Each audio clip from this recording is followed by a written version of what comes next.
As the country mourns, the gun control debate takes center stage yet again. Tonight, we have full team coverage on the two very different battles state and federal lawmakers are fighting in the wake of this most recent mass shooting.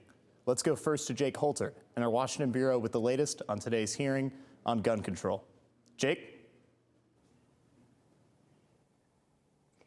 The scene is all too familiar. Police tape stretched across the scene of a mass shooting as grieving survivors look on. And in Washington today, the arguments that came in the wake of that shooting were familiar too. Inaction has made this horror completely predictable. Inaction by this Congress makes us complicit. But while Senator Richard Blumenthal urges Congress to act on gun control, Texas Senator Ted Cruz said Congress needs to act on toughening criminal sanctions, not gun rights. There are steps we can take to stop these crimes. And you know what the steps aren't?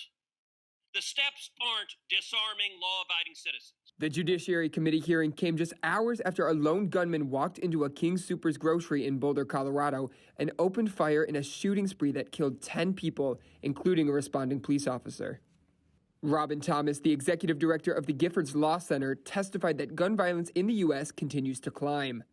Gun deaths in the United States reached their highest level in almost 40 years, with 40,000 Americans dying from gun violence in 2019. Unfortunately, it's a problem unique to our country. Americans are 25 times more likely to be killed by a gun than people in other developed nations. The hearing comes 2 weeks after the House passed a pair of bills aimed at strengthening background checks on gun buyers to make them required for individual sales and sales at gun shows. Thomas said the bills, which are awaiting Senate action, protect Second Amendment rights while acting to prevent more shootings like Boulder. We can meaningfully address this by updating our gun laws to ensure both law-abiding Americans have a right to gun ownership, and we can prevent these horrific acts of gun violence that are occurring on a daily basis. No hearing has been set yet on the two House bills, but Senate Judiciary Committee Chairman Dick Durbin, a longtime supporter of gun control, said Congress needs to act. We face a pandemic of coronavirus. We have another epidemic in America called guns.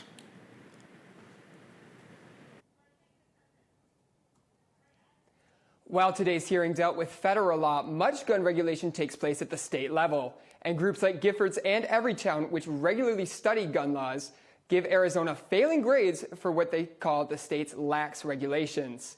In Washington, Jake Holter, Cronkite News.